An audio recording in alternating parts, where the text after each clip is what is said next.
Osaka is known as Japan's kitchen, which means there's a lot of things that we have to eat. We're gonna try to work our way through as much of them as we can. In this episode, we'll be eating through snackies, streeties, and sweeties. Let's see how much we can eat. Woo!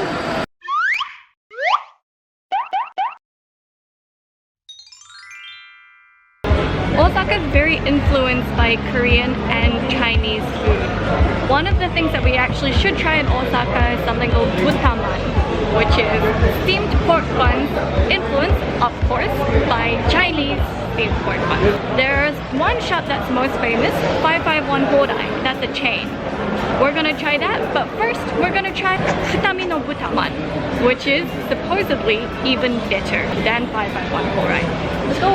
It's piping hot, it's fresh, it smells really good. It's handmade apparently, and she pulled it right out the steamer, so it's really, really hot. Can't wait. Cheers! Cheers!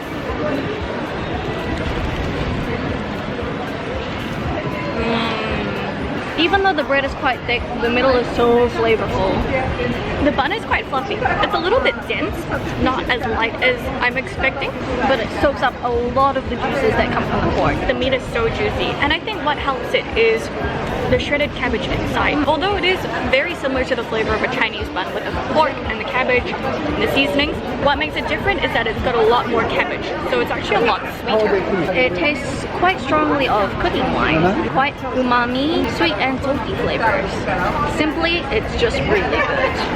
Can 551 Hodai beat this? We'll find out. We'll find out, yes. Compared to the Butaman, this is definitely a lot thinner. And it seems to have less cabbage too. It smells salty and peppery. It smells more like onions to me than cabbage, but do you want to go? Cheers!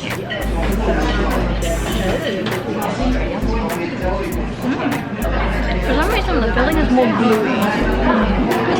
It's like a mix of meat and some sort of thickener or binder.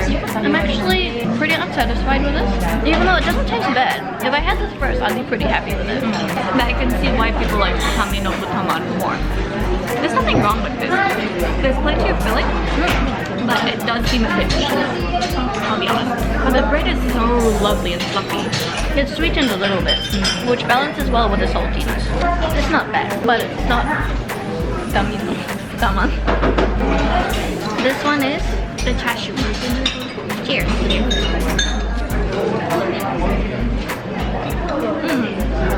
For some reason, it tastes like it would go better on noodles than inside a bread. The sauce is definitely not all that flavorful. It's not very salty or sweet. It's more like oily. It smells more like chashu sauce than it does actually taste. There's a lot of mushroom in here instead of chashu. And the flavor is not strong other than there is a smokiness at the back of your throat. But other than like seasonings, I'm not getting any like cooking wine or sweetness. Comparing it to a Chinese chashu bun, it doesn't add up. But on its own, it's not bad, honestly. It's okay. I prefer the Butaman over the chashu man, but I think I prefer Futami over 551 Hodai. You can find 551 Hodai all over the country. If you see one, why not give it a go? On to our next meal. When in Osaka, you have to try the special super fluffy wobbly wobbly cheesecake. We're here at Rikuro, Uncle Bikuro, who makes some of the best fluffy cheesecakes, and we just got them fresh, straight from the oven, just them.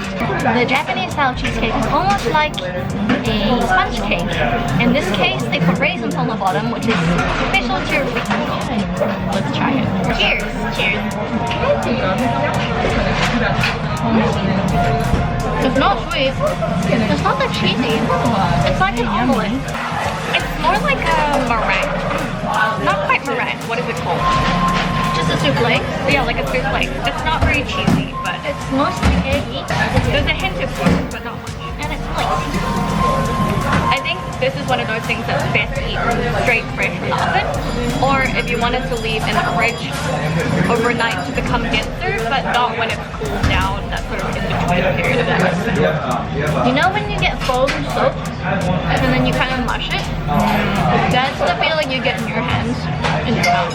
Worth a try, especially because it's the price of a normal slice of cake.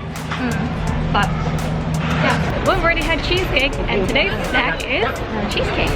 That's right. Pablo is famous for a super gooey, smooth cheesecake, so let's try it out. You can find Pablo all around Japan, but for some reason we're having it here. I believe it started in Osaka. We'll figure it out later. Let's go. We got a slice of their original cheesecake, a mini circular cheese lemon cheese tart, and also one of their cheesecake smoothies. Let's see how that goes. Let's try the original cheese tart. Ooh, the jelly on top is like an apple jelly. It's actually really, really good, and the cream inside is so smooth and rich. The cheesecake is not like a normal Western style cheesecake where it tends to be super rich and dense. It doesn't really taste all that cheesy, but it's just creamy and rich. It's a little bit sweet, but mostly because of the jelly on top. Otherwise, it's not too sweet at all. This is the mini lemon tart, and there's quite a lot of jam on top, so I'm gonna expect to start drooling from the sourness. Cheers! There's not as sour as I thought it would be. There's almost no sourness. Your mouth doesn't water, but it does actually still have a spark when you take a bite out of it. So the balance is really, really nice. It doesn't taste synthetic at all, and there's no bitterness to it either. The crust, unlike the original one, is a short crust, so it's more of a biscuit, and it's really crispy on the outside. I do wish the cheesecake on the inside was a little bit thicker, because I can barely taste it amongst the crust and the jam, but otherwise this is really good, a lot better than I thought it would be. This is the Pablo cheese tart drink. Is it a smoothie? Is it a milkshake? I don't know. They don't actually say. It's really, really, really heavy, and I think it's mostly ice cream. It says it's a smoothie.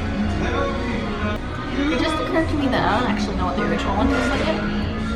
It tastes like apples, am I? It does taste like apples. The original one does taste like apples. Okay, got a nice milkiness.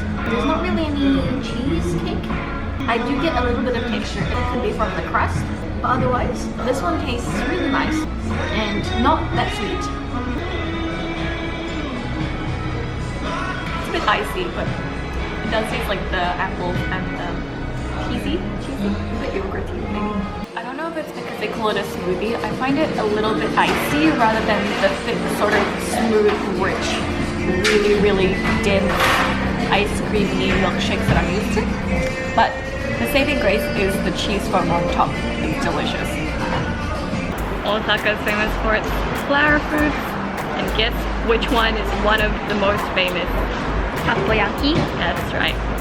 We're here near Tenjin-bashi-tsuji, one of the longest shopping streets in Japan, and just outside of the main shopping street is apparently one of the best takoyakis in Osaka. We got the minimum 8 pieces, and we asked for sauce on only half of it. So let's try it without sauce first. Cheers! Cheers!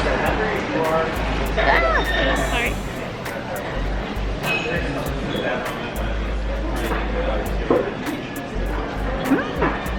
It's crispy. I haven't even bitten into the octopus, and I can feel the fragrance in the bite that I just had. I like the penny shoga inside. I think what I wasn't expecting is that it's crispy on the outside. Normally it's steamed itself from the inside out, and by the time you eat it, it's completely soggy all the way through. Yeah, I'm surprised. I think it's got a taste of dashi, a vague fish flavor, and also, of course, as you mentioned, the bene shoga and the fragrance of the octopus. This one's the one with the sauce. Cheers! Cheers! That's a slightly more familiar flavor. The sauce, because it's Worcestershire, of course adds a little bit more of the savory flavor too. But honestly, it's completely delicious by itself. They only brush a little bit of it on, but that's all I need. Because the takoyaki by itself is flavorful and salty enough without it. It's very savory. Super delicious. Recommend this shop, especially if you are going near Tenjin-bashi-tsuji to check out the longest shotengai around.